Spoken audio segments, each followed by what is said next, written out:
Assalamualaikum warahmatullahi wabarakatuh. Perkenalkan, nama saya Rizkiana Winingsi, mahasiswa PPG Batch 4 Kementerian Agama Republik Indonesia, LPTK UIN Cyber Syekh Nurjati Cirebon dengan nomor induk 2530112375. Dengan terhormat kepada Bapak Ibu Tim Penguji LPTK UIN Cyber Syekh Nurjati Cirebon. Saya akan menyajikan video pembelajaran mata pelajaran Al-Quran Hadis di kelas 10 Madrasah Aliyah Negeri 4 Bogor dengan materi memahami hadis, sunnah, khobar, dan asar. Selamat menyaksikan. Bismillahirrahmanirrahim. Assalamualaikum warahmatullahi wabarakatuh. Waalaikumsalam warahmatullahi wabarakatuh. Bagaimana kabarnya hari ini anak-anakku sekalian?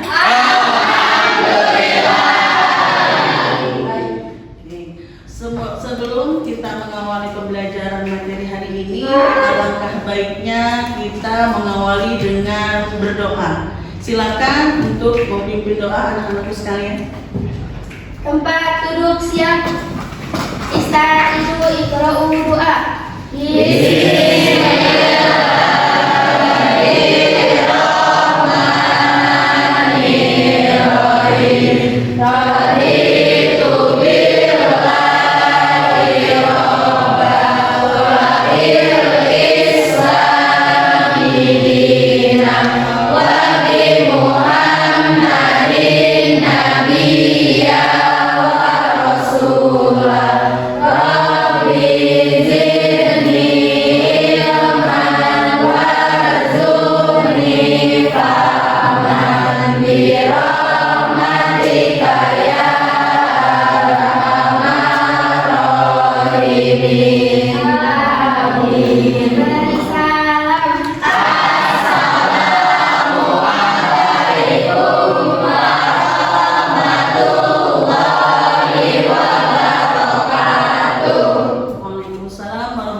Jangan lupa dicek kerapihannya, bajunya, jangan lupa mengikuti kedisiplinan tata aturan yang baik di tempat duduk ini, dan jangan lupa memperhatikan juga kebersihan ruangan kelasnya ya. Sebelum ke materi, Ibu akan absensi terlebih dahulu untuk kehadiran hari ini. Amelia Destiani ada? Oke. Zahratul Moza, Irfan Maulana, Hadir. Joharul Arifin, Hadir. Kanza Aulia, Hadir. oke. Karsha Aulia Putri, Lara Sati, Makaila Fafira, Mandawani, Maudu, Meli, Muhammad Rafa Al-Qadri, Muhammad Fahri, Ria, Nafa, Nasya Syahira, sakit ya? Naura Syifa, Nia Syafa, Nuri, Rafka Hizkir, Rizkia, Septia Ramadanti, Selvira, mudah-mudahan bisa cepat sembuh ya. Ainaya, Siti Khadijatul Kubro, Nahjatul Aulia, Siti Rahma, Siti Sajda, Zulfahaya, Sri Nurul Wahyuni, Sri Zulfasroy, Sahla, Syarif, Yogi, Zahrina Nadifa. Oke ya, berarti hanya ada beberapa yang tidak hadir karena sakit. Nah, anak-anakku sekalian, sebelum mengawali pembelajaran, Ibu berharap untuk pembelajaran kali ini kalian bisa mencapai kompetensi atau karakter yang sesuai dengan profil pelajar Pancasila, yaitu apa? Bertakwa kepada Allah Subhanahu wa Ta'ala, berakhlak mulia, gotong royong, dan saling peduli satu sama lain. Tak lupa pula sesuai dengan profil pelajar rahmatan lil alamin ya, ta'adub. Ta'adub itu apa? Ta'adub itu memiliki adab yang baik. Yang paling terpenting itu kalian memiliki skill yang baik, kalian memiliki ilmu yang banyak, tetapi kalian tidak ta'adub atau tidak memiliki adab yang baik, percuma. Betul? Dalam materi alami itu apa? Apa itu? Tasamu. Tasamu itu apa? Saling toleransi, menghargai perbedaan, ya kan? Baik dari apa? Keyakinan, baik apalagi? Baik dari kehendak kalian, jangan memaksakan kehendak kalian dengan orang lain selain orang tersebut tidak keluar dari jalur agama Islam. Nah, ini juga akan berkaitan dengan kurikulum berbasis cinta. Walaupun ini kita itu masih dalam tahap penyesuaian ya, karena kita masih menggunakan juga kurikulum sebelumnya, tetapi kita mengadopsi sedikit kurikulum berbasis cinta itu. Kalian itu harus berpikir kritis, bernalar yang baik, analitis, reflektif. Reflektif ketika ditanya ke ibu langsung jawab, gitu ya. Berpikir kritis, kalian apa bertanya kepada ibu, ya. Lalu hari ini kalian harus bisa memahami materi yang akan disampaikan hari ini, yaitu apa? Memahami hadis, sunnah, khabar, dan azan. Gitu. Dan nanti ibu menjelaskan sumber pembelajarannya itu menggunakan pembelajaran ini, media pembelajaran ini, yang nanti ketika nanti ibu akan memberikan link media pembelajaran ini untuk kalian. Tetapi sebelum ke materi ini, ada tujuan pembelajaran dulu untuk hari ini. Kalian biar tahu apa sih tujuan pembelajaran hari ini. Yang pertama, kalian memahami pengertian hadis, sunnah, khabar, dan azan. Lalu kalian bisa membedakan apa itu hadis, apa itu sunnah, khabar, dan azan. Dan terakhir kalian harus tahu persamaannya. Itu berarti ada 3 ya. Supaya tujuan pembelajaran kita itu ada 3. 1. Memahami pengertian hadis, sunnah, khabar, dan azan. Yang kedua adalah kalian harus membedakan antara hadis, sunnah, khabar, dan azan. Dan yang ketiga itu persamaannya. Nah, itulah tadi tujuan pembelajarannya. Dan yang selanjutnya, sebelum kita langsung ke materi, atau kalian akan membaca dalil Al-Quran yang akan sesuai dengan materi hari ini, ibu akan merefleksi ulang dulu, evaluasi dulu ke pembelajaran sebelumnya. Karena materi Al-Quran hadis itu kita tentang pengertian Al-Quran dan hadis. Sebelumnya kita pernah membahas itu apa pengertian Al-Quran secara etimologi dan secara terminologi. Nah, ibu mau bertanya, nanti siapa aja yang jawab ya. Tolong sebutkan pengertian Al-Quran hadis secara etimologi menurut pendapat Al-Lihyan. Saya Bu. Silakan Maidawang ya. Silakan. Apa itu pengertian Al-Quran menurut pendapat para ulama? Salah satunya itu menurut Imam Al-Lihyan. Silakan. Jadi menurut Imam Al-Lihyan, kata Al-Quran itu berasal dari isim fi'il. Nah, yaitu Qur'an yang bagaimana artinya, yaitu bacaan. Nah, kalau misalnya kita dilihat dari isim maf'ulnya, yaitu al-maqra'u, sama juga artinya itu yang dibaca. Nah, jadi Al-Quran itu merupakan yang harus senantiasa kita baca. Nah, kalau misalnya kita ingin mengetahui juga bahwasannya Al-Quran itu adalah artinya bacaan, kita juga bisa mengetahui dan dijumpai di Al-Quran. Salah satunya itu surat Al-Fussilat ayat 3 yang bunyinya adalah Kitabun Fussilat ayat Quran Arabiyyah iku miya'lamun. Subhanallah, Masya Allah.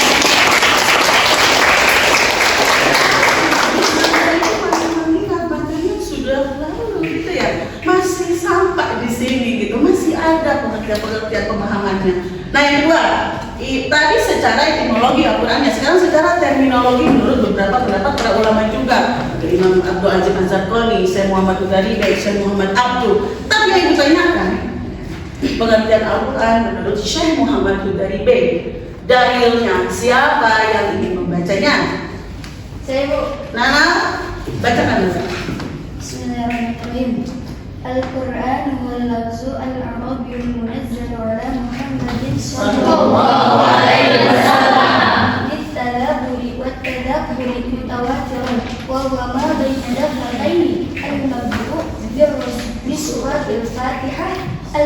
waktuhu bis-sholatin nas. Nah, yang dibacakan oleh Naura itu materi pengertian Al-Quran menurut Syekh Muhammad Al-Gharibi yang bunyinya Al-Quran huwa lafzul arabiyyul munazzal ala Muhammadin sallallahu alaihi wasallam litadabburi wa tadabburi mutawatir wa huwa ma baina dafataini al-ma'rufu bi suratil Fatihah saya sempat lupa apa sih maknanya, makna dari yang dibacakan oleh Naura. Siapa lagi yang ingin menyampaikan maknanya? Moza, silahkan. Apa maknanya? Maknanya Al-Quran adalah firman Allah yang berbahasa Arab diturunkan kepada Nabi Muhammad SAW untuk dipahami dan diingat selalu isinya, disampaikan kepada kita secara mutawatir, ditulis dalam mushaf, dimulai dari surat Al-Fatihah dan diakhiri oleh surat An-Nas. Nah, tepuk tangan buat Al-Quran Syekh Muhammad itu berupa firman Allah yang berbahasa Arab yang disampaikan kepada kita secara mutawatir, yang harus dipahami dan diingat selalu isinya, diawali dengan surat Al-Fatihah, dengan surat An-Nas. Itulah pengertian Al-Quran, etimologi dan teknologi. What again, one more, satu lagi. Ibu ingin bertanya kepada kalian, what again lah, apa sih nama-nama Al-Quran? Tolong sebutkan karena ada beberapa. Silahkan seingatnya saja yang bisa menyebutkan nama-nama Al-Quran. Nia, silakan Nia. Jadi nama-nama Al-Quran ada 5. Pertama, Al-Quran yang artinya bacaan. Kedua, ada Alkitab yang artinya ditulis. Ketiga, Al-Furqan yang artinya pembeda. Keempat, Al-Zikr artinya memberi peringatan. Kelima, At-Tanzil yang artinya diturunkan. Oke, sekarang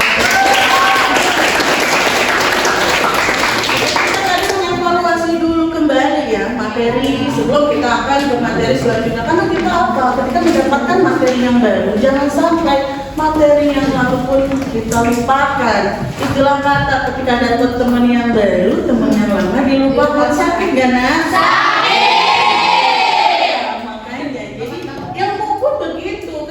Mendapatkan ilmu yang baru, jangan sampai ilmu yang lama sudah. Apalagi kalau Al-Quran itu ada hafalan ayat Al-Quran, ada hadis yang harus dihafalkan. Gimana caranya supaya selalu ingat yang sudah setoran ibu? Oh iya, oke, sudah dapat nilai, tetapi kalian sudah setoran, tidak murojaah lagi, susah. Sayang, kalau kata istilah bahasa Sunda mah gawe capek tuh kapake, percuma capek-capek ngapalin, tetapi ketika yang penting sudah dapat nilai, oh ya sudah, kalian langsung lupakan begitu saja. Sakit kan kalau begitu kan? Iya. Nah, kita mulai ke pembelajaran hari ini yang tadi tujuan sudah disampaikan, yang ada beberapa. Nah, kita akan baca bareng-bareng. Sebelum ke materi lengkapnya, kita akan baca dulu dari Al-Quran dan kisah surah An-Najm dari surah ke-53 ayat dari 3 sampai 4. Kita baca bareng-bareng ya. A'udzu billahi minasy syaithanir rajim. Bismillahirrahmanirrahim. Wa ma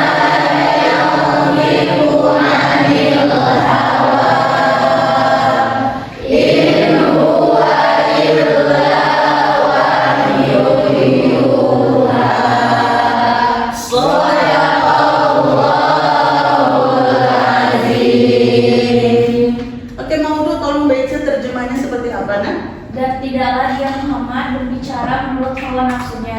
Tidak lain yang diucapkannya itu adalah wahyu yang diwahyukan kepadanya. Iya, dan tidaklah dia itu siapa? Nabi Muhammad SAW. Dia pernah berbicara dengan hawa nafsunya, dan tidak lain yang diucapkan itu adalah wahyu yang diwahyukan. Karena wahyu yang pertama diturunkan kepada Nabi Muhammad SAW berupa apa? Ayat surah apa? Ayat berapa?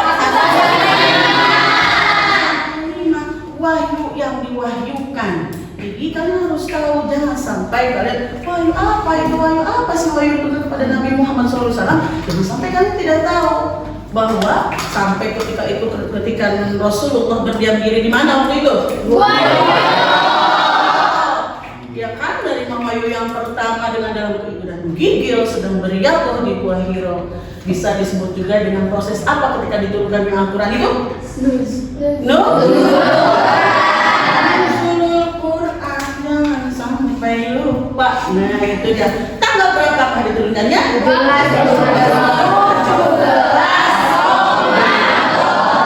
Ya, dari pembuka untuk materi kita. Nah, yang pertama bisa dibaca oleh Laras untuk pengertian hadis itu dibaca saja silakan. Hadis secara bahasa berarti baru atau berita. Secara istilah hadis adalah segala sesuatu yang disarankan kepada Nabi Muhammad SAW, baik berupa perkataan, perbuatan, ketetapan dan sifat-sifat beliau Maupun sifat-sifat beliau. Nah, jadi hadis itu menurut bahasa, ingat awas, bahasa itu apa? Baru atau berita. Secara istilah itu segala sesuatu yang disadarkan kepada Nabi Muhammad perkataan, perbuatan, ketetapan, lalu sifat-sifat itu Rasulullah pastinya. Atau kalau yang perkataan itu bisa disebut juga nih macam-macam hadis. Perkataan itu hadis qauliyah. Sekali lagi, macam-macam hadis itu ada 4. Satu itu hadis qauliyah. Kedua hadis qauliyah. Yang ketiga hadis qauliyah. Yang keempat hadis qauliyah.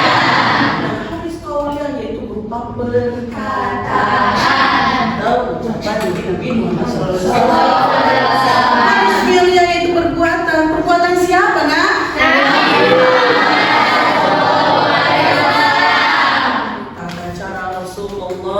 Beribadah, ya kan?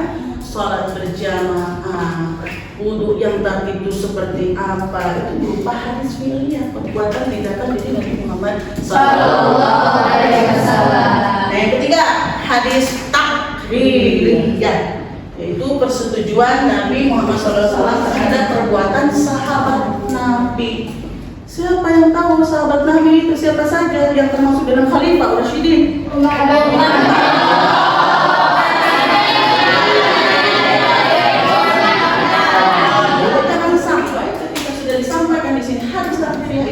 Tujuan Nabi Muhammad kepada terhadap perbuatan sahabat Nabi. Kalau tidak tahu siapa sahabat Nabi kan jangan sampai seperti itu. Salah satunya ada Abu Bakar, ada Umar, ada Utsman, dan Ali. Nah, jadi ketika pada saat itu para sahabat Nabi sedang mau melaksanakan sholat, tiba-tiba airnya tidak ada. Air tidak ada, lalu mereka melakukan tayamum. Ya kan? Waktu itu sudah tayamum lalu mereka sholat. Lah, setelah sholat dilaksanakan, Rasulullah hanya memperhatikan saja. Lalu mereka mengulangi sholat karena melihat ada air. Sudah ada air untuk wudhu mereka. Nah, makanya beliau itu, para sahabat itu mengulangi sholatnya. Wudhu kembali dengan air yang tadi kan tayamum, yang kedua itu tadi dengan air wudhu lalu melaksanakan sholat kembali. Apakah Rasulullah melarang? Tidak. Tadi sudah disampaikan persetujuan Nabi SAW terhadap perbuatan sahabat. Diamnya Rasulullah itu berarti terhadap persetujuan Nabi Muhammad SAW. Nah, yang terakhir hadis hamiyah, yaitu keinginan atau segala sesuatu niat Nabi SAW yang terlihat dari sikapnya. Atau ketika pada saat itu Rasulullah ingin melaksanakan sesuatu tetapi terlanjur sudah wafat ya, menghadap sang ilahi. Karena hadis hamiyah ini segala niat Rasulullah yang ingin dilaksanakan tetapi tidak terrealisasikan. Ya kan, salah satunya contohnya itu ingin melaksanakan puasa pada tanggal 9 Muharram. Baik, itu hadis ya, baru hadis. Nah, karena kita ini sekarang ada 4, ada hadis, ada sunnah, ada khabar dan al-sahih.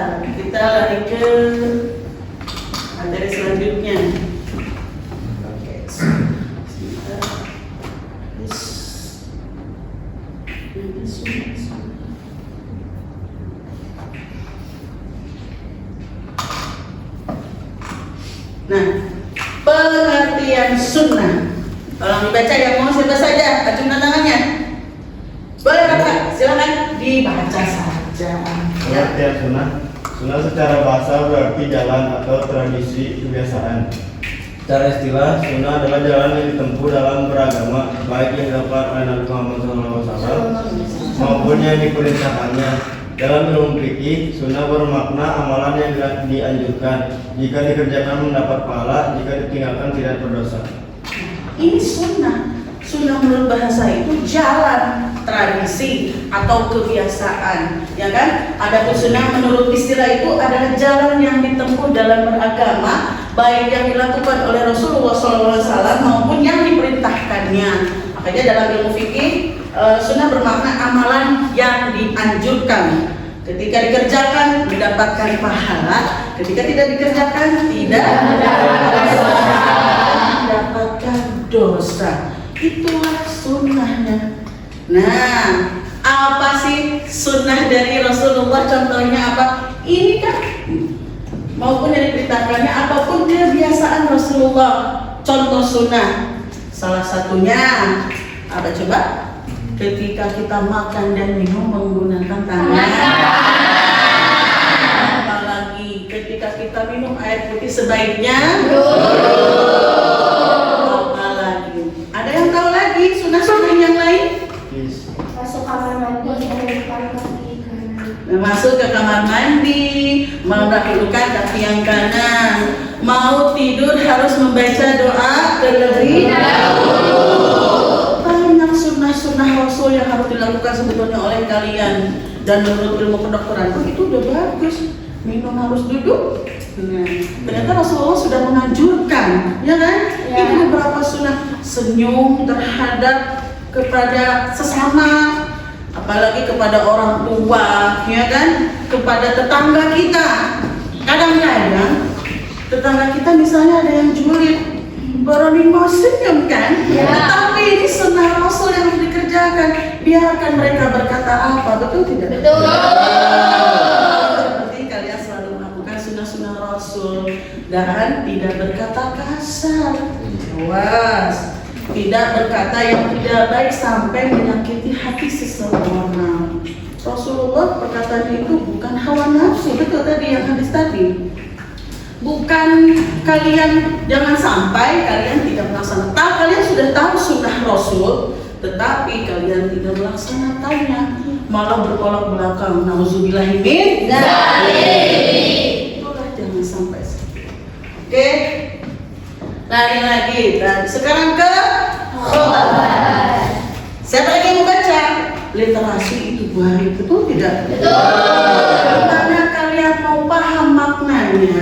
Kalau kalian tidak mau baca. Kalau kalian tidak mau baca, gimana mau paham maknanya? Makanya di sini Ibu untuk menganjurkan kalian literasi. Silakan, kan bisa dibaca, boleh? Khobar itu apa? Khobar secara bahasa berarti berita atau kabar. Secara istilah, para ulama berbeda pendapat tentang kabar. Silakan. Pendapat tentang kabar ulama seperti apa? Kabar sama dengan hadis, keduanya sama-sama bermakna berita dari Nabi Sallallahu Alaihi Wasallam. Khobar sama dengan Selain Nabi, hadis khusus dari Nabi. Khobar lebih umum, kabar mencakup hadis dan yang lainnya. Nah, kalau khobar itu berita atau kabar atau informasi yang baru saja disampaikan. Kira-kira apa itu contohnya? Salah satunya ketika kalian menonton televisi, ya kan, di media sosial atau berita atau IG dan lain sebagainya, ada kabar terjadi gempa, ya kan, bencana di daerah mana dengan skala Richter. Itu disebut dengan khabar, kan? Info yang baru saja terjadi, berita yang baru saja terjadi. Jadi karena kabar itu menurut bahasa itu berita atau kabar. Contohnya jangan jauh-jauh deh. Ketika kalian di kelas dengan guru mata pelajarannya, anak-anak besok kita melakukan asesmen ya nak. Nah, asesmennya apa? Materi yang setelah disampaikan, besok ada kuis. Itu khabar. Karena apa? Berita atau kabar. Oke, selanjutnya Itu ada aksar. Pengertian aksar silakan. Ada yang mau baca? Boleh. Silakan. Aina hiya. Atsar secara bahasa berarti bekas atau jejak. Secara istilah, atsar adalah segala yang disandarkan kepada para sahabat dan tabi'in baik berupa perkataan maupun perbuatan mereka. Kedudukan atsar: 1. Bukan sumber hukum utama seperti Al-Quran dan hadis. 2. Dapat dijadikan rujukan dalam memahami syariat. 3. Membantu menjelaskan praktik keagamaan generasi awal. Oke. Aksar secara bahasa berarti bekas atau jejak. Secara istilah, aksar adalah segala yang disarankan kepada para sahabat Nabi atau para tabi'in. Ada yang tahu tabi'in itu apa? Tabi'in, umat sebetulnya. Umatnya seperti apa? Yang selalu belajar bersama para sahabat Nabi, tetapi tidak pernah bertemu dengan Rasulullah. Jadi harus tahu itu tabi'in dibaca, tetapi tabi'in tidak tahu artinya apa.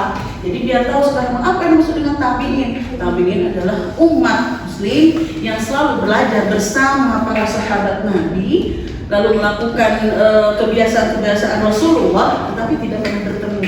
Itu yang sebenarnya tabi'in. Ya, maksudnya. Jadi apa contohnya? Jadi anjuran-anjuran dari para sahabat Nabi, salah satunya dari sahabat Ali bin Abi Thalib. Nilai seseorang tergantung pada apa yang ia lakukan. So, misalnya ibu menilai kalian, pasti akan melihat nilai masing-masing individu masing-masing itu akan berbeda. Karena apa? Dilakukannya baik atau tidak. Ya, jadi nilai itu menurut sahabat Ali bin Abi Thalib katanya, nilai itu tergantung apa yang kalian lakukan. Jadi betulnya innamal a'malu binniyat wa innamal likulli imri'in ma nawa. Segala apapun yang kalian akan dapatkan itu tergantung pada niat kalian. Makanya biasakan langkahkan kaki dari rumah itu.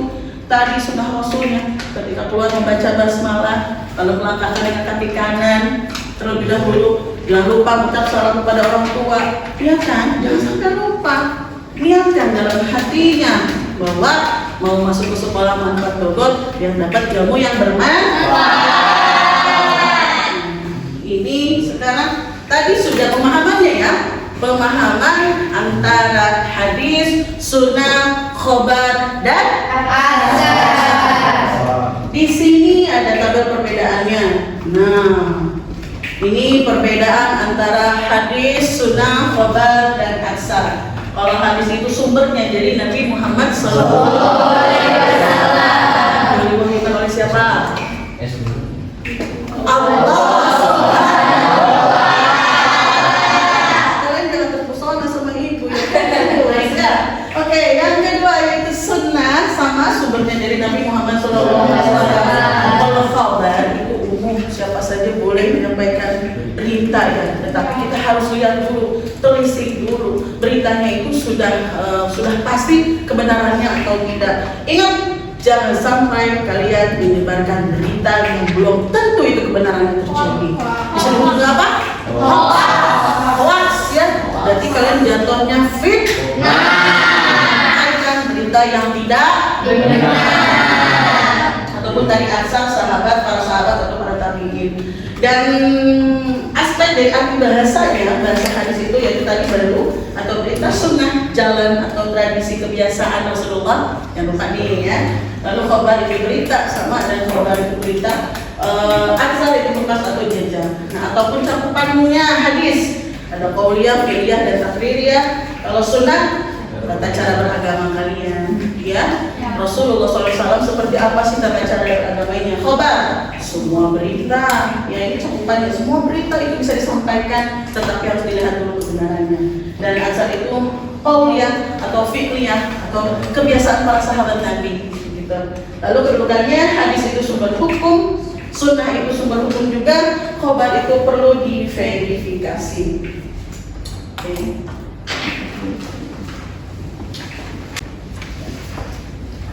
Nah, sekalian nanti link ini akan ibu share ke kalian untuk kalian nanti pelajari kembali ya. Jadi jangan sampai ketika sudah disampaikan sekarang materinya nanti minggu depan kalian lupa lagi kan. So, pemahaman ini ya kan materi nih, materi yang sudah disampaikannya ke kalian, dan sampai mana sih ada yang perlu ditanyakan kah materi tadi, baik dari pengertiannya atau perbedaannya? Oke, Laras. Dari mana aja khobar dapat berasal? Khobar itu dapat berasal dari Rasulullah SAW. Berita boleh dari para sahabat Nabi, boleh dari umumnya kaum umat Muslim. Tetapi tadi kembali lagi kita harus lihat dulu sejauh mana itu kebenarannya berita. Jangan sampai kalian tadi ibu bilang sering kali ibu bilang ke kalian jangan sampai menyampaikan berita atau informasi tapi belum jelas kebenarannya.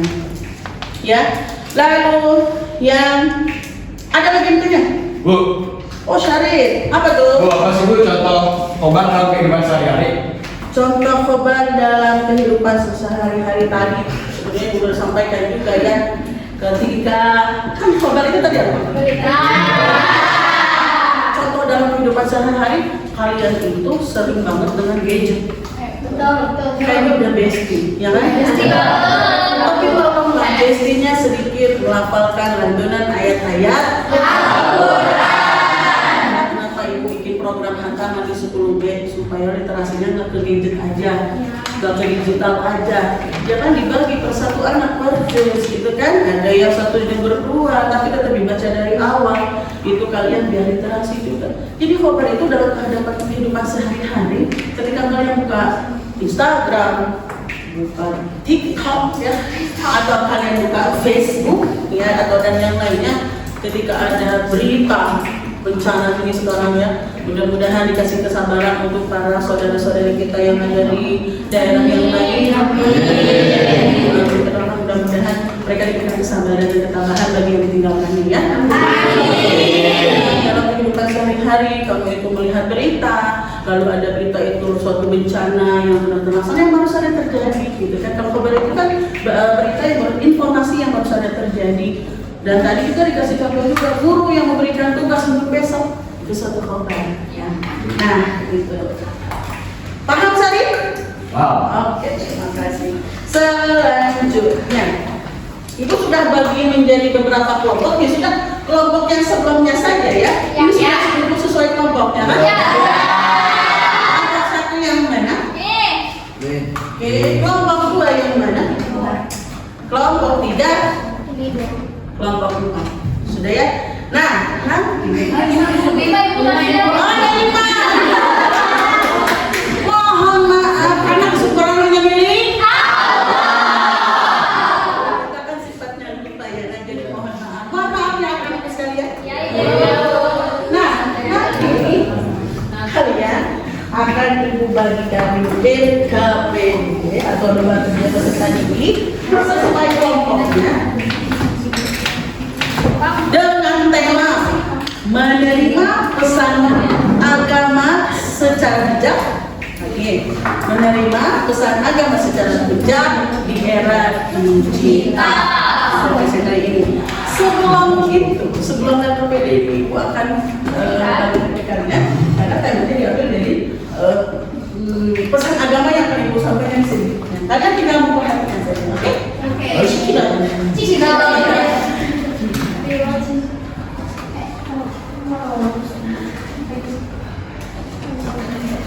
Mohon maaf, ini yang muslimah berarti pakai kerudungnya berdoa minta sama Allah supaya nanti tidak bikin malaikat bukan makin penasaran di dunia ada berkerudung, begitu menikah dikerudungin. Pantas di dunia ada kerudungan, nah ada kerudungan. Tapi yang bisa tadi, namun belum sebut hijrah. Pelan-pelan, jangan itu. Dia sujud itu sudah luar biasa. Dia belum taat pada satu bagian, tapi taat pada bagian yang lain. Kita doakan support. Jangan langsung tiba-tiba kata dosa. Main ya, mohon maaf, ini yang muslim Oke, tadi sedikit cuplikan untuk Anda ya. Itu pesan agama ya kan? Iya. Bagaimana cara kalian menanggapinya?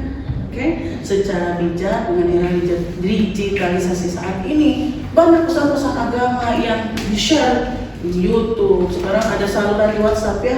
Iya. Banyak juga kajian-kajian. Tadi salah satunya ini kan apa? Kewajiban seorang muslim. Apa kewajiban salah satunya?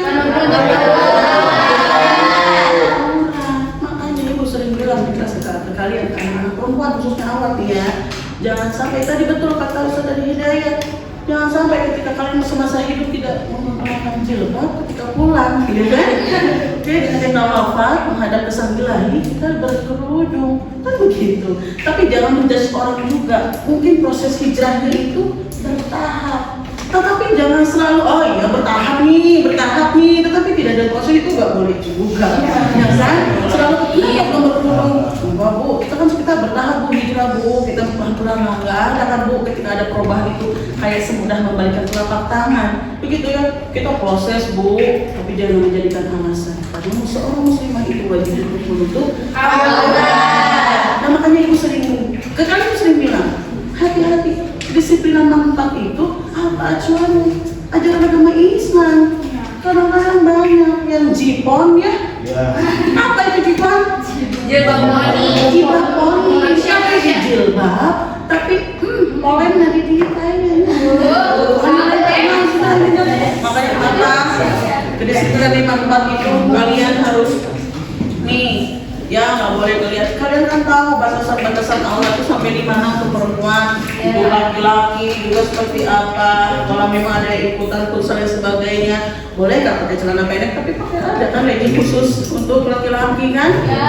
Gitu. Nggak harus pakai legging perempuan juga, nggak ada ya. Jadi sekali lagi nanti ini ada berkaitan dengan ketika kalian menerima pesan agama itu seperti apa sih? Nanti di akhir setelah kalian sudah mengisi LKPD-nya, berembuk ya, bagi-bagi saja, nanti menganalisisnya siapa, lalu kita bagian mencatat siapa, udah sesuai kelompoknya maka enak, nanti kalian tinggal berbagi saja tugasnya ya. Oke, kalian sudah memegang tempat masing-masing untuk mencari referensi-referensi lainnya, silahkan ibu akan bagikan sesuai kelompoknya ya.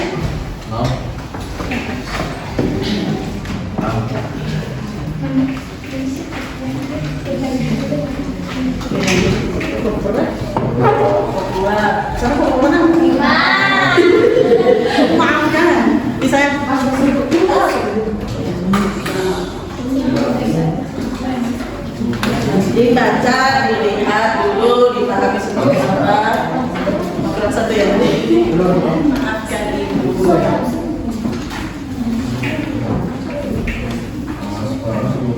Ini yang paling aneh, silakan. Pahami dan kawan-kawan. Silakan berdiskusi, bekerja sama dengan baik ya.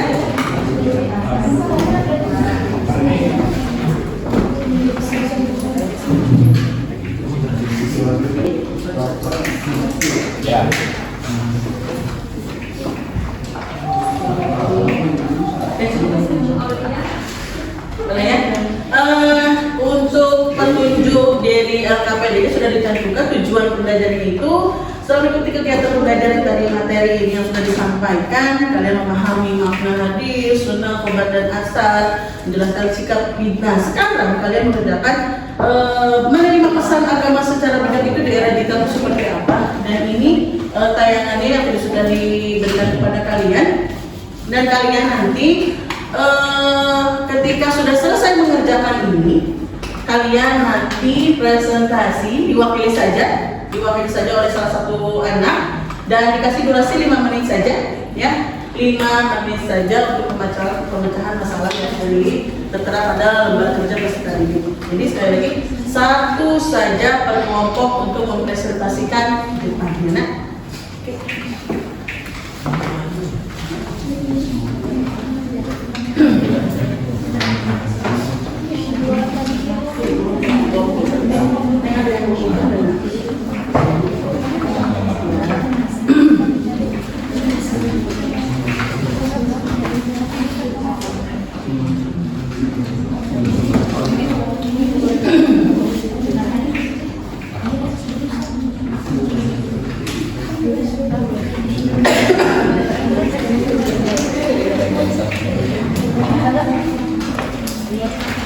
Sudah ada nama-namanya kan? Umar wilayah diskusi namanya oh boleh. Oh iya, saling.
Ya, situ aja. Gak apa-apa. Jawabnya langsung lihat sampai di saja, nah. Tidak cukup bisa di belakangnya.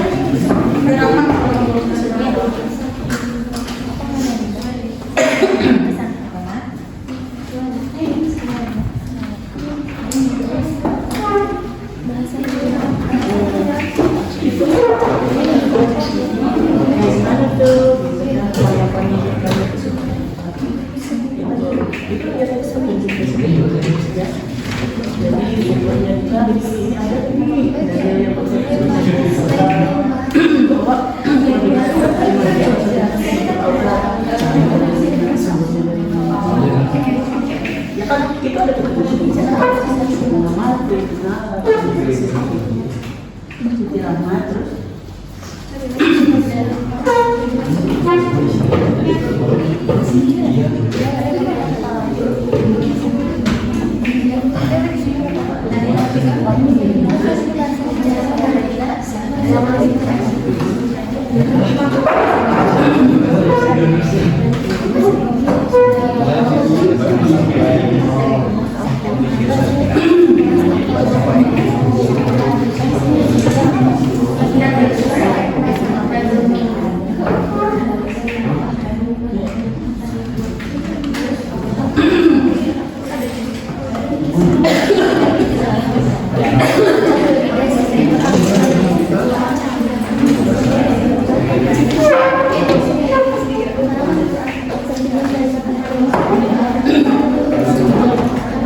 masalah.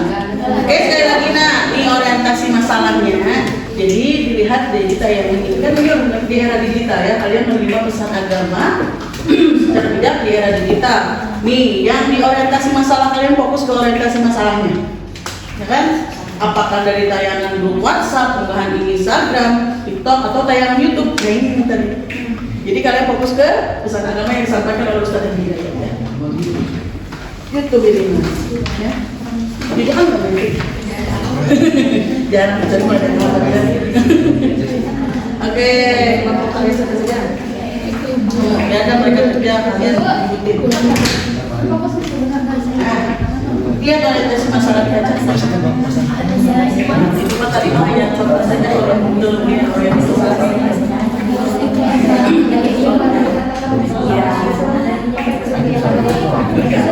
Pokoknya semua karena acuan orientasi masalahnya itu apa sih ketika kalian mendapatkan pesan agama dari Ustaz Hidayat terus kalian tidak ada sumber dana ada dalilnya mentok lagi masalah muslimah sebagai muslimah itu orang sumber dana di mana siapa saja yang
Yang diskusi ya.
dan tidak sempurna yang Ustaz dari Hidayat ini disampaikan itu sempurna.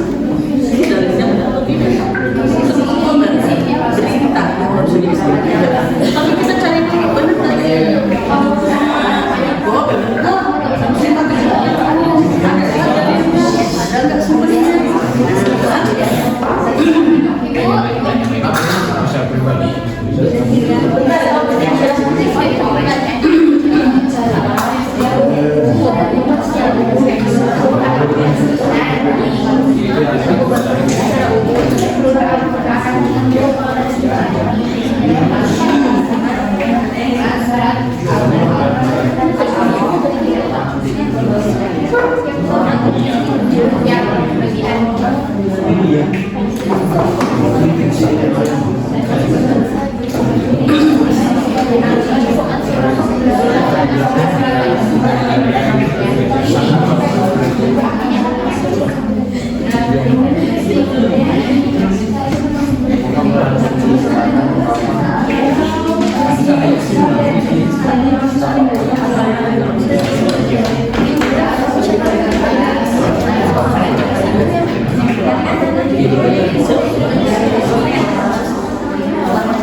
Kan kita hapus orang yang dikatakan, kan?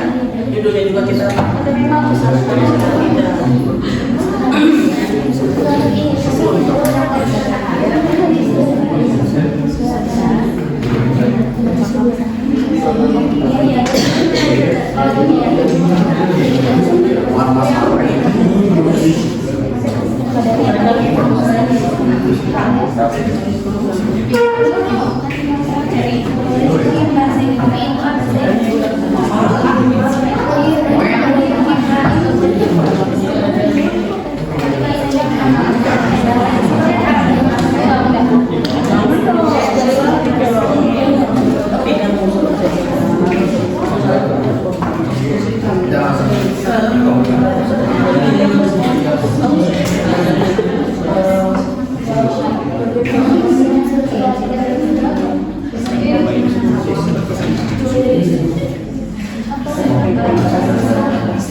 Apa sederhana kewajiban seorang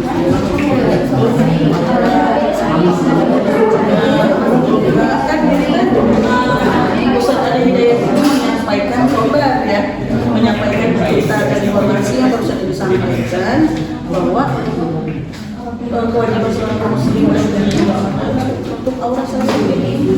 Nah, ketika yang disampaikan oleh Ustaz Al-Hidayah ya, ada dalilnya yang menguatkan, ada sebenarnya tadi.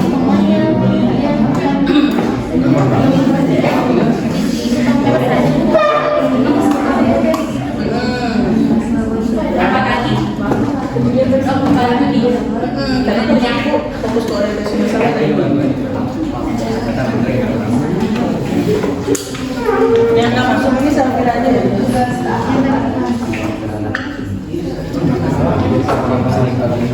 Tadi ini proses apa ya?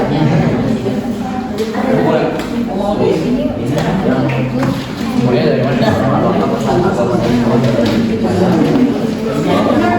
Ini nama penjelasan apa? Kalau bisa, biar kamu baru menyampaikan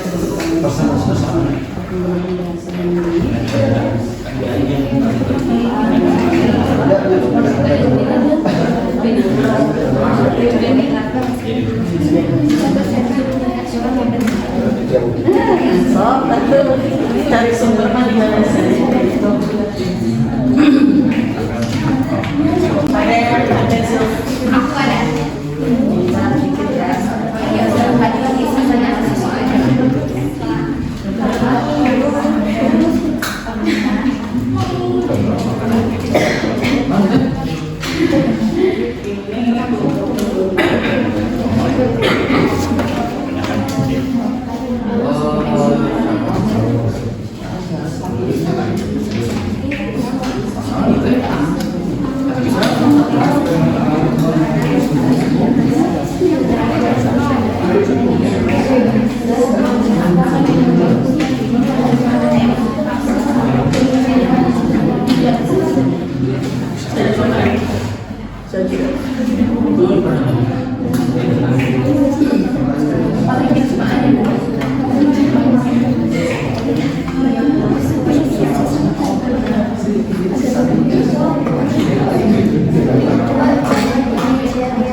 Baru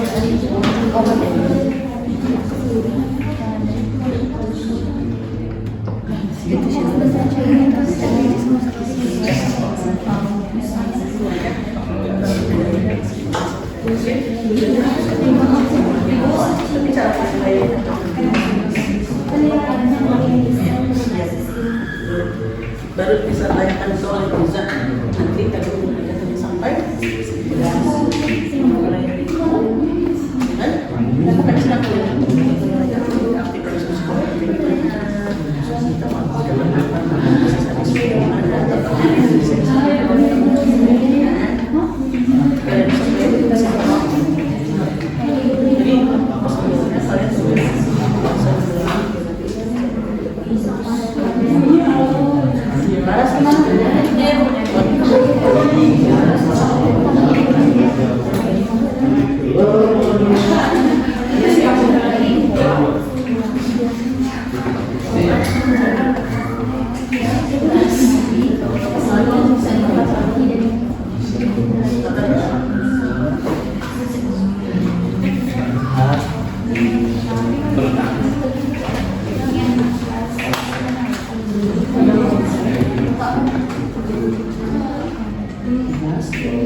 ada yang sudah?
Bentar.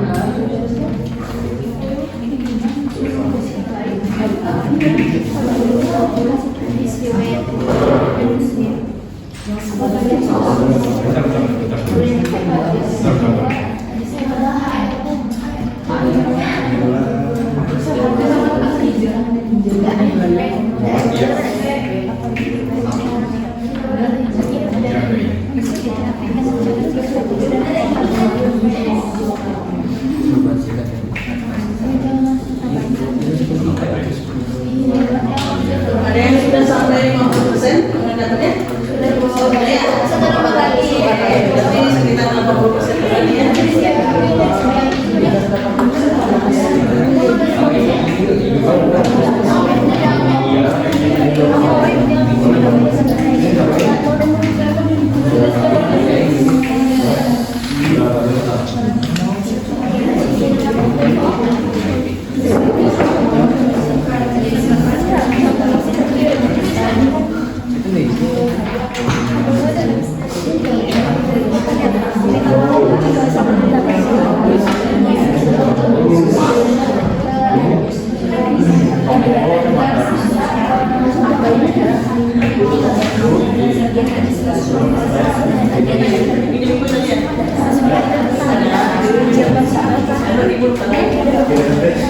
Pulpen tarian yang cantiknya mana?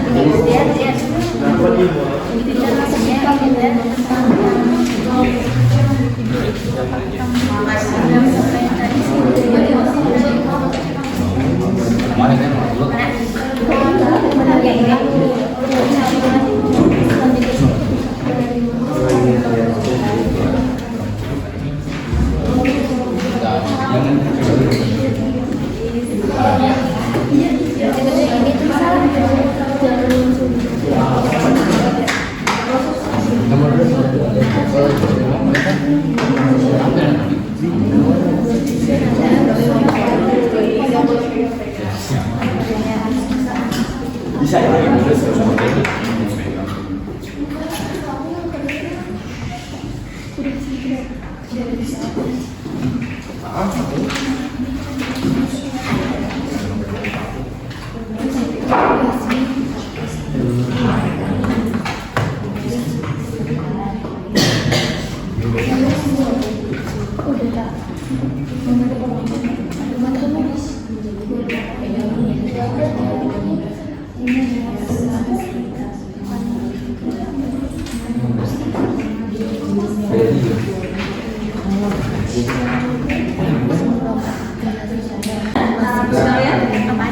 Ada yang sudah ya? Kelompok 1 sudah selesai, oke. Kelompok 2 belum, proses ya. Tinggal berapa persen lagi?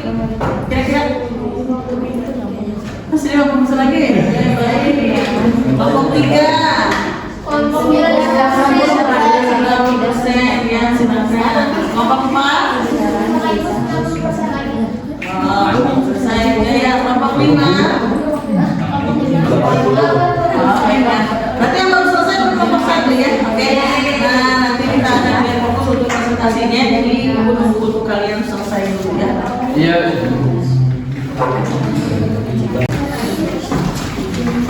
Oke, anak-anak sekalian sudah selesai semuanya.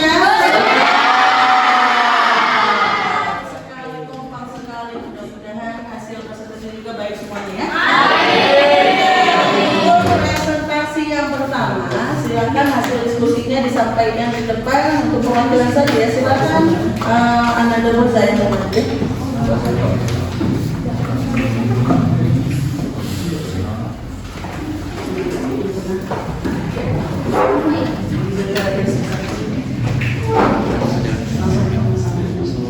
Assalamualaikum warahmatullahi wabarakatuh.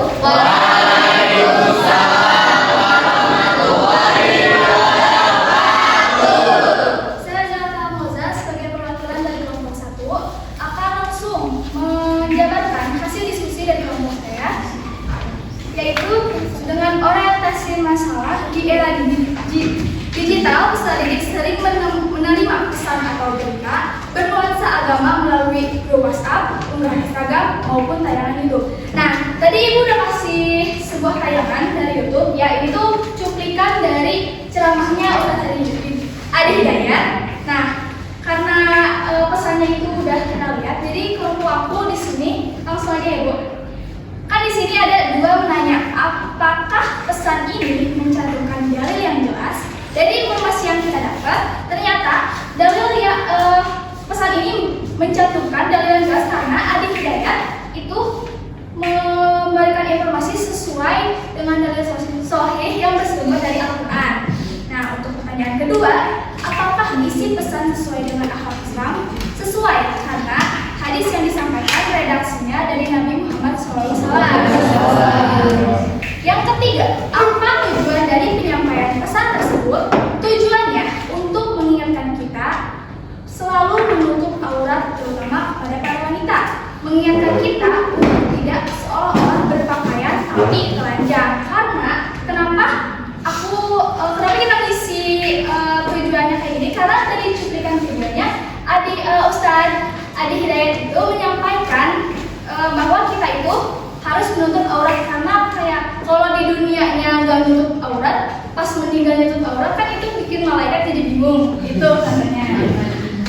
Nah, yang ketiga, mengumpulkan informasi, cari informasi pendukung. Nah, di sini untuk cuplikan ini kita tuh dapat informasi yang bersumber dari Al-Quran, yaitu Al-Quran surat Al-Ahzab ayat 59 yang berbunyi Bismillahirrahmanirrahim. Ya ayyuhan nabiyyu qul li azwajika wa baka wa nisa'il mu'minina yudnina hinna min jalabihinna dzalika adna ay yu'rafna fala yu'adainaha wa kana Allahu ghafurur rahim. Yang artinya, wahai Nabi Muhammad, katakanlah kepada istrimu, anak-anak perempuan dan istri-istri orang mukmin supaya mereka mengulurkan jilbabnya ke seluruh tubuh mereka. Yang demikian itu agar mereka lebih mudah untuk dikenali sehingga mereka tidak diganggu. Allah Maha Penyempurna lagi Maha Pengagung. Tulis. Nah, sumber yang digunakan adalah sumber yang kita dapat adalah hasil dari kajian Ustadz Adi Hidayat, dan juga sumber utama yang digunakan oleh Ustadz Adi Hidayat adalah Al-Quran. Untuk lembar selanjutnya, menganalisis kesesuaian isi pesan dengan hadis Rasulullah SAW. Isi pesan tersebut sesuai dengan hadis Rasulullah SAW yang menekankan prinsip atau klarifikasi dan kehati-hatian dalam menyampaikan atau menerima informasi. Yang kedua, potensi kebaikan dan mudarat jika pesan tersebut disebarkan. Potensi dari kebaikannya, pesan tersebut jika isinya benar, maka akan bermanfaat dan memberi pengetahuan juga pengingat yang baik bagi umatnya atau bagi kita semua. Nah, potensi mudaratnya berat jika pesannya salah atau menyesatkan, karena berdampak bagi masyarakat beragama, entah itu terjadi perpecahan atau kesalahpahaman. Nah, untuk yang ketiga, kaitan pesan dengan prinsip. Pakai kerudung deh, berdoa minta sama Allah. Yang ketiga, kaitan pesan dengan prinsip tabayun dan kehati-hatian dalam sunnah. Ya, seorang muslim wajib melakukan tabayun atau mencari kejelasan terlebih dahulu untuk memastikan kebenaran sumber dan isi pesan sebelum mempercayainya dan disebarkan. Yang kelima, mengenal. 1.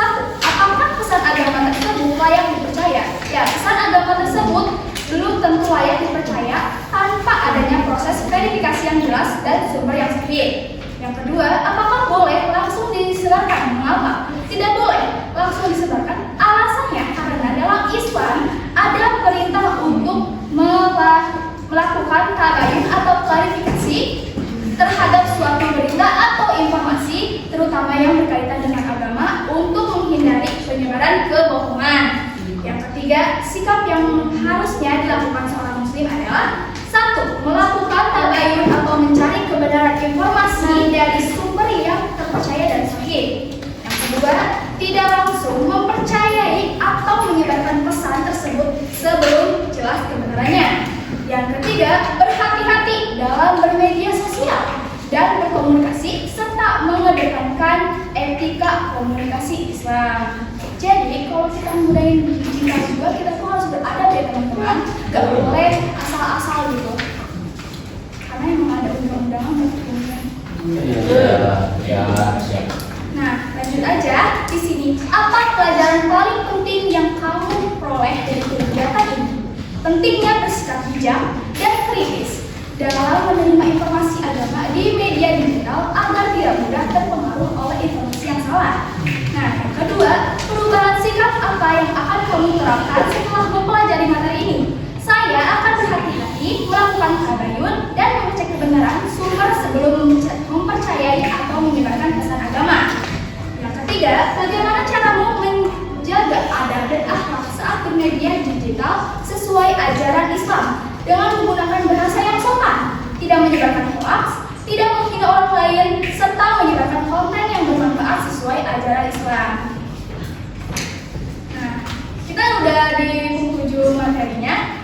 Kesimpulan yang aku dan teman-teman aku dapat adalah kita harus mencari sumber dari sahih yang berkaitan dengan pesan yang disampaikan untuk menerima pesan agama secara bijak di era digital.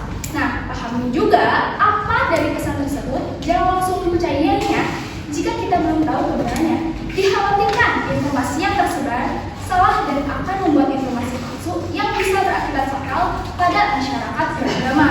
Jadi itu adalah kesimpulan dari diskusi kami. Mungkin kurang lebihnya mohon maaf.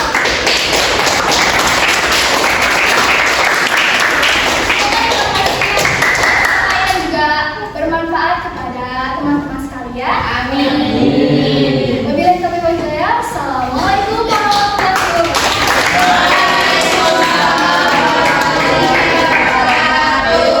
Pengalaman hasil bekerja kelompoknya dari kelompok 1 yaitu kelompok Mazda. Silakan untuk kelompok selanjutnya, kelompok 2.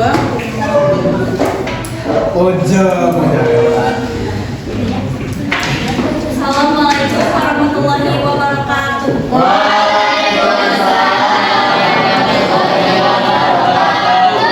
Perkenalkan, saya Mbak Bubu sebagai perwakilan dari kelompok 2 untuk membacakan hasil pengamatan dari kelompok kami.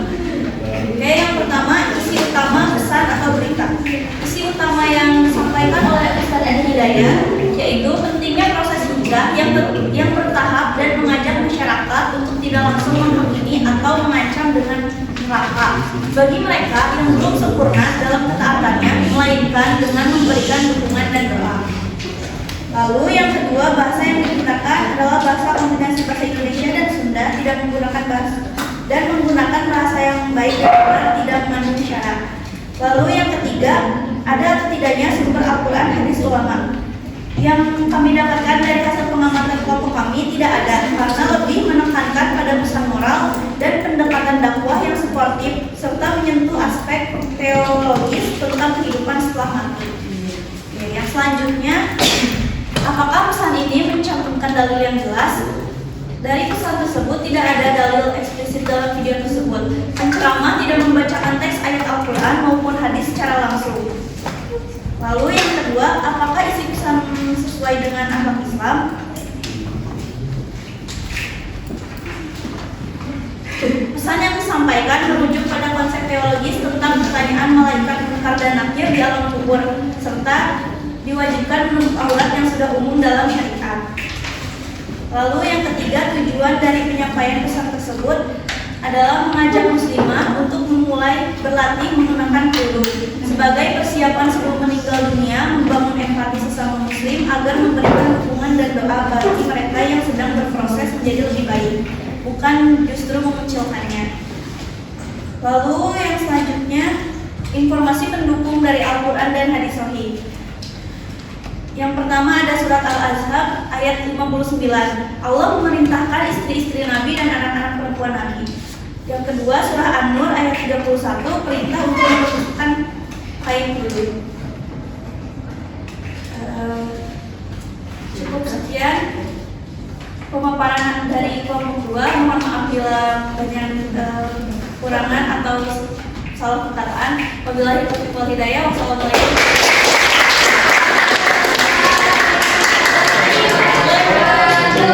Silakan untuk kelompok 3.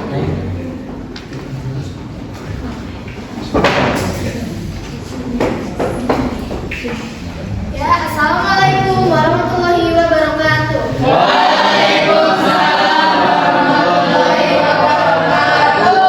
Perkenalkan, nama saya Makaila Fakhri Zahra. Saya perwakilan dari kelompok 3 akan mempresentasikan hasil diskusi kelompok kami yang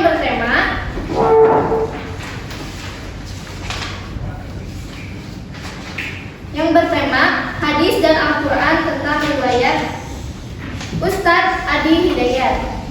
Nah, yang pertama ada mengamati. Jadi di mengamati ini kita disuruh mencatat isi pesan berita, bahasa yang digunakan atau ada tidaknya sumber Al-Quran. Nah, kita jawab di nomor kedua yang menanya. Yang ke satu, apakah pesan ini mencantum dalil yang jelas? Jawabannya iya, karena terdapat di dalam Al-Quran surat Al-Ahzab ayat 59 dan surat An-Nur ayat 30 sampai 31. Yang kedua, apakah isi pesan sesuai dengan akhlak Islam? Jawabannya sesuai dengan akhlak serta syariat Islam, karena beliau menekankan bahwa jilbab adalah bentuk ketaatan, penghormatan dan perlindungan dari Allah Subhanahu wa taala. Nah, yang ketiga, apa tujuan dari penyampaian pesan tersebut? Tujuannya agar para muslimah menjaga auratnya, terutama rambut yang harus ditutupi oleh kerudung. Nah, kita lanjut. Yang ketiga ada pengumpulan informasi. Informasi yang kita dapat yaitu dari Ustadz Adi Hidayat menegaskan bahwa pakaian yang sesuai dengan syariat adalah pakaian yang tidak membentuk tubuh dan tidak menerawang, sebagai wujud ketaatan tulus kepada Allah Subhanahu wa taala. Nah, sumber yang kita dapat yaitu dari Al-Qur'an yang tadi saya bacakan dari surat Al-Ahzab ayat 15, ayatnya menegaskan perintah menutup aurat bagi muslimah. Nah, yang keempat di sini ada perintah untuk menganalisis. Menganalisis ini saya jawab di yang kelima yaitu menalar. Yang ke satu, apakah pesan agama tersebut layak dipercaya? Ya, pesan tersebut layak dipercaya karena sesuai dengan perintah Allah Subhanahu wa taala. Nah, yang kedua, apakah boleh langsung disebarkan dan mengapa? Boleh langsung disebarkan karena khobar yang disampaikan Ustadz Adi Hidayat terdapat dari dalil dan hadis yang sahih. Nah, yang ketiga, sikap apa yang seharusnya dilakukan seorang muslim? Yang pertama, bertakwa dengan konsisten beribadah. Yang kedua, menebarkan kebaikan. Yang ketiga, meneladani akhlak dari Rasulullah SAW. Yang ketiga, jujur. Yang keempat, sabar. Yang kelima, amanah. Dan yang keenam, rendah hati. Nah, di sini saya akan langsung membacakan refleksi individu. Yang pertama, pelajaran apa yang paling penting yang kamu peroleh dari kegiatan ini? Yang pertama, ada pentingnya tabayun. Yang kedua, menyampaikan secara bertahap. Yang ketiga, akhlakul kalimah dalam berdakwah. Yang keempat, pesan berbasis ilmu. Dan pertanyaan yang kedua, perubahan sikap apa yang akan kamu terapkan setelah mempelajari materi ini? Ada dua. Yang pertama, niat ikhlas, memperbaiki niat dalam menyampaikan informasi. Yang kedua, sabar dan santun, jujur dan bertanggung jawab. Soal yang ketiga yaitu bagaimana caramu menjaga adab dan akhlak saat bermedia digital sesuai ajaran Islam. Yang pertama, menjaga lisan digital, berkomentar dan berpostingan. Gunakan kata-kata yang baik, sopan dan santun. Hindari ujaran kebencian, debat bersih, dan merendahkan orang lain. Prinsipnya, berkata baik atau diam. Hadis riwayat Bukhari Muslim. Nah, di sini ada tahap terakhir yaitu kesimpulan. Dari kelompok kami menyimpulkan bahwa menerima pesan agama di era digital harus berlandaskan prinsip tabayun sesuai sunnah Rasulullah untuk mencegah fitnah dan menjaga kemurnian akidah dengan bersifat kritis dan menjaga akhlakul kalimah dalam bermedia sosial. Nah, cukup presentasi dari saya. Mohon maaf jika ada kesalahan kata dan kurang tepatnya informasi. Saya cukupkan saja. Sekian. Wassalamualaikum warahmatullahi wabarakatuh.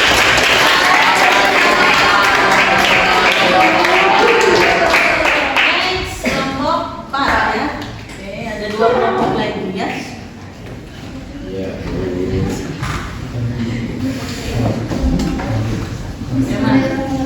Assalamualaikum warahmatullahi wabarakatuh. Waalaikumsalam warahmatullahi wabarakatuh.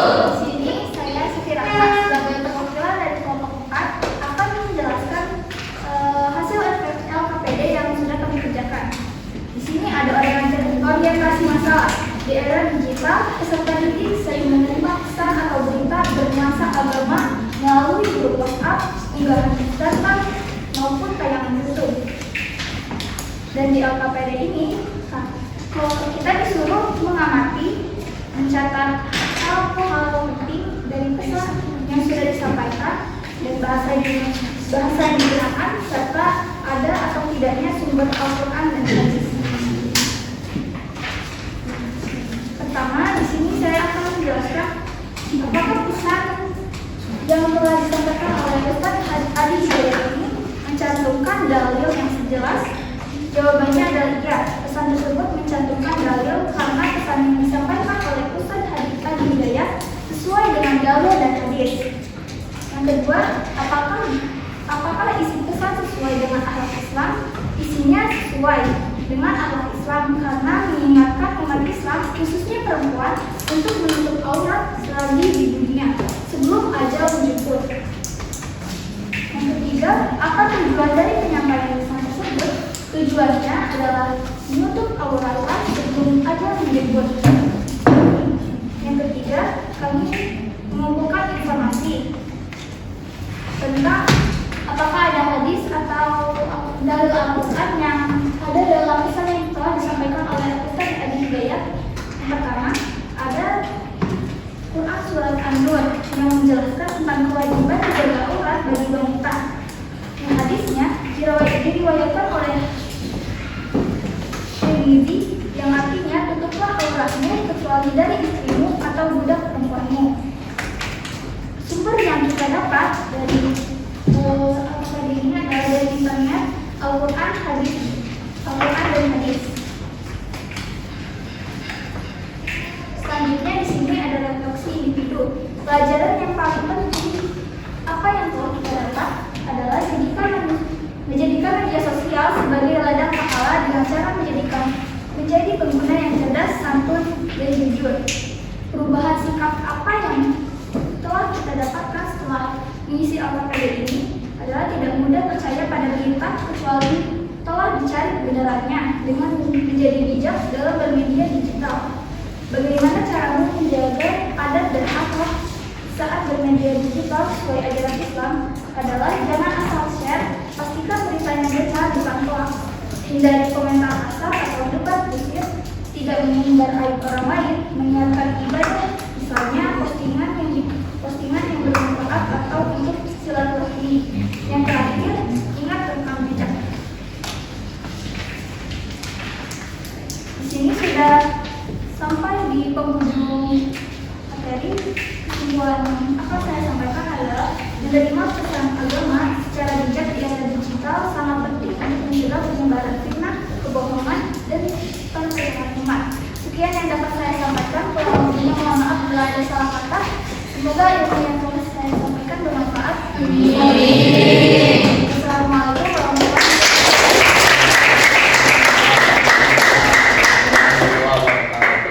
Oke, satu lagi yang akhir untuk Yang akhir. Iya, betul. Aina, silahkan untuk presentasi dari betul.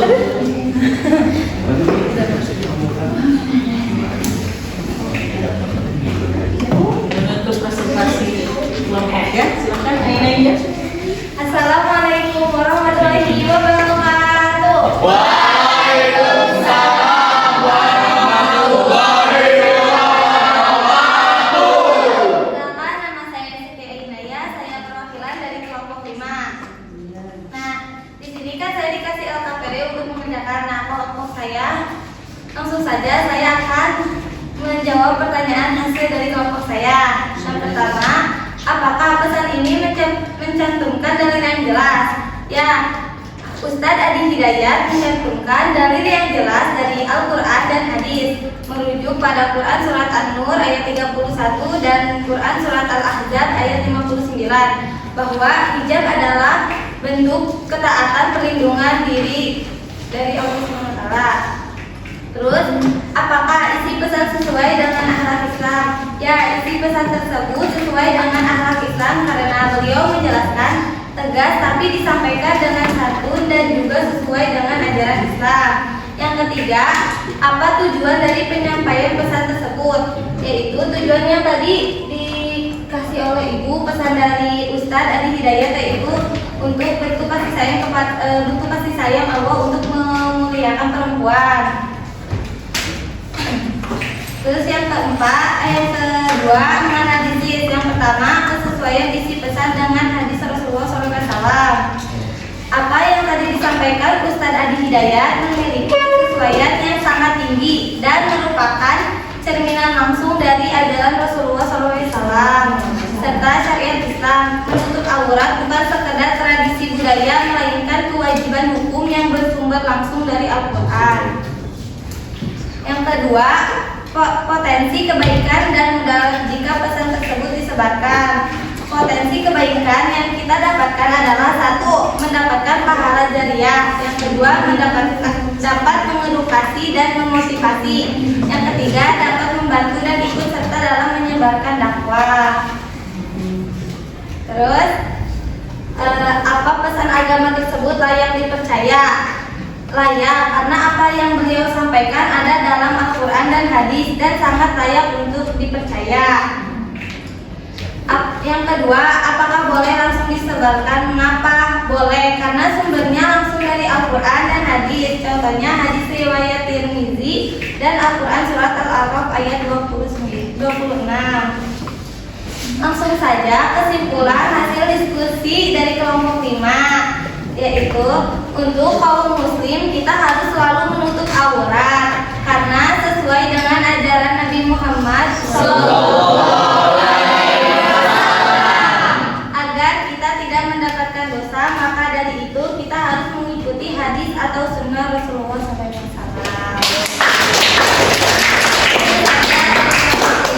Mohon maaf jika ada kekurangan atau salah dari kata-katanya. Wassalamualaikum warahmatullahi wabarakatuh.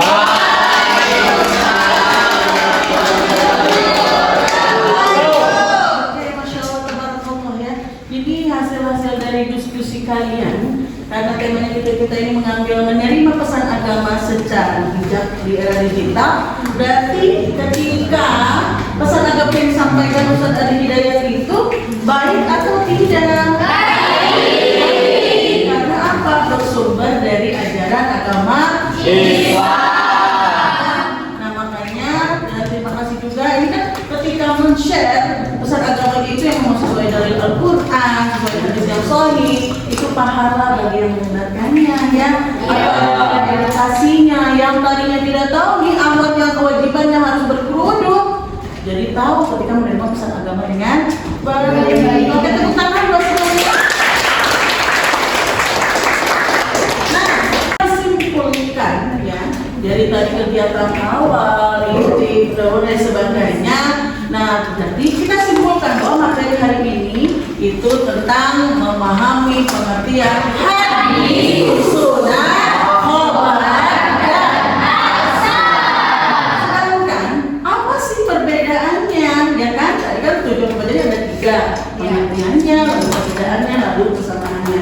Nah, dari perbedaannya itu, kalau hadis itu apa nak? Hadis itu Apa tadi?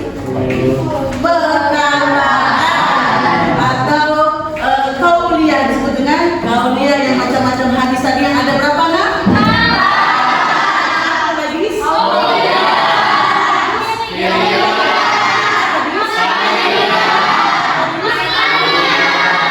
Sedangkan sunnah itu jalan atau tradisi atau ada kebiasaan Rasulullah SAW. Sedangkan khobar itu apa? Informasi yang baru saja disampaikan. Kalau Aisyah, segala sesuatu yang disampaikan kepada para sahabat, itu perbedaannya. Persamaannya semuanya bersumber dari ajaran agama Islam. Semuanya sama bersumber dari ajaran Islam. Nah, tadi sudah menyimpulkan. Sekarang kita evaluasi dari pembelajaran sampai kita yang sudah kita panjang lebar ya, sudah disampaikan hasil lembar kerjanya, sudah tadi disampaikan melalui media pembelajaran yang tadi Ibu sudah sajikan ya, yang tadi ini. Nah sekarang ada enggak untuk evaluasi saja satu pertanyaan dari anak-anak? Apakah ada yang mau bertanya? Nah, Zulfahaya, silakan. Apa sih? Bu, kenapa sih kabar itu perlu diteliti kebenarannya? Bu, kenapa sih khobar itu perlu diteliti kebenarannya? Karena ketika belum kita diteliti kebenarannya, apakah khobar itu atau berita itu betul atau tidak kebenarannya? Iya enggak? Ya. Kita tidak teliti dulu, apalagi ini pesan agama. Kalau pesan agama kita tidak teliti dulu kebenarannya, ya, yang ada nanti jatuhnya apa? Fitnah dan sebagainya. Gimana sih caranya untuk mencari kebenarannya? Salah satunya apa? Bertanya kepada ustadz yang kompeten, apakah berita ini betul atau tidak, atau mencari sumber-sumber hadis yang sahih. Seperti itu. Kita harus lebih tabayun. Tadi yang sudah sampaikan oleh teman-temannya, ketika menerima pesan itu kita tabayun dulu, cari kejelasan dulu, cari klarifikasi dulu, apakah betul pesan agama yang disampaikan itu bersumber dari ajaran agama Islam. Di sini ada kuis latihan soal, silakan dibuka latihan soalnya. Masukkan nama kalian, lalu silakan diisi jawab soal-soal yang sudah disediakan oleh ibu. Silakan dibuka. Sudah masuk ke latihan soalnya? Sudah. Oke, silakan kalian jawab. Jangan lupa namanya dicantumkan. Iya, Bu. Ya, Bu.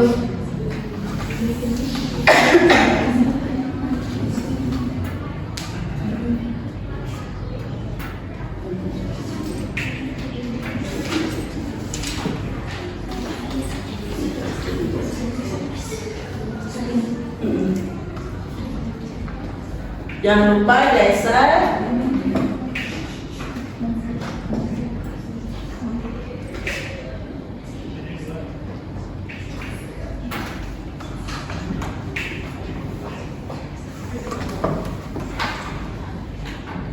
Oke, waktunya 3 menit, silahkan diisi dulu ya.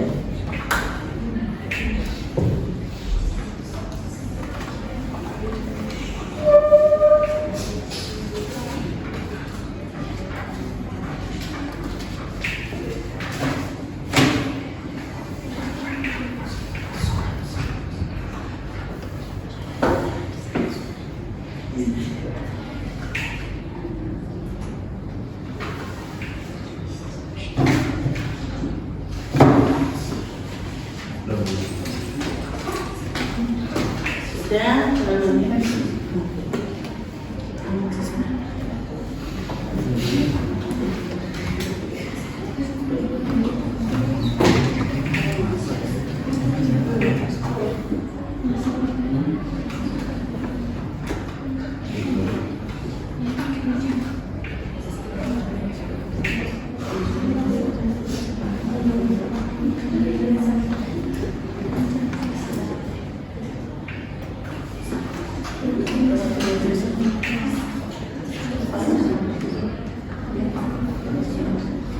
sudah? Sudah. Oke, sudah ya, kalian sudah melaksanakan evaluasi atau refleksi latihan-latihan soal yang diberikan oleh ibu. Nanti hasil ujiannya itu akan muncul di linknya ibu. Nanti akan muncul hasil dari masing-masing individual yang sudah mengerjakan, dan nanti nilainya akan ibu share di grup kelas kalian. Oke? Nah, jangan lupa sekali lagi, terima kasih sudah melaksanakan evaluasi dan refleksi dan kalian kerjakan soal-soal ini. Daftar hasil ujiannya, hasil kalian itu akan masuk ke linknya ibu, dan nanti ibu akan cross check, lalu ibu akan share di grup kelas untuk penilaian individual kalian. Oke, tepuk tangan buat semuanya.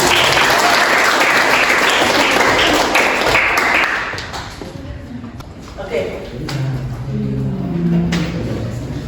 Nah, untuk sekalian, kita sampai di penghujung pembelajaran ya. Kita masuk kegiatan penutup. Ibu harap kalian dengan pembelajaran proses hari ini, kalian bisa memotivasi diri kalian sendiri untuk lebih bijak ketika menerima pesan agama yang disampaikan dalam era digital pada zaman ini. Dan jangan lupa ya, kalian selalu membaca ayat-ayat Al-Quran, walaupun hanya 1 ayat. Kalian biasakan dalam ketika sudah sholat 5 waktu, kalian sempatkan, apalagi ada kita punya program hantaman yang sudah dilaksanakan kami yang selanjutnya ya. Semester ini mudah-mudahan bisa terlaksana dengan baik. Kalian supaya lebih semangat belajarnya. Mudah-mudahan kalian bisa dijadikan menjadi peserta didik yang berakhlak karimah. Mendapatkan ilmu yang bermanfaat. Nah, untuk bebas hari ini, bagaimana pembelajaran hari ini menurut kalian? Menyenangkan ya? Pastinya. Oke, dan semangat pastinya, dan mudah-mudahan pembelajaran hari ini kalian bisa mendapatkan ilmu yang bermanfaat. Apakah kalian paham dengan pembelajaran hari ini? Terima kasih untuk hari ini. Sebelum menutup dari pembelajaran hari ini, kita membaca doa yang dipimpin oleh Nanda. Silakan. Baik, sebelum kita menutup pembelajaran pada hari ini, sebaiknya kita membaca doa terlebih dahulu. Berdoa dimulai.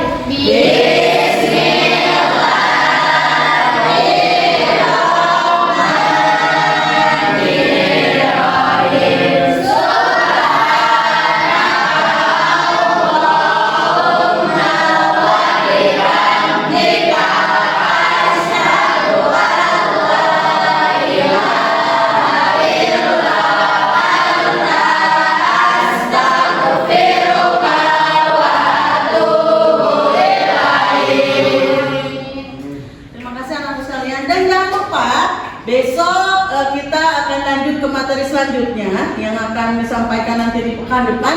Karena sebelum ke materi yang selanjutnya, seperti biasa Ibu akan merefleksi dulu, mengevaluasi pembelajaran yang hari ini disampaikan. Cukup sekian anak-anak untuk hari ini. Terima kasih atas kerjasamanya. Bila taufiq wal hidayah.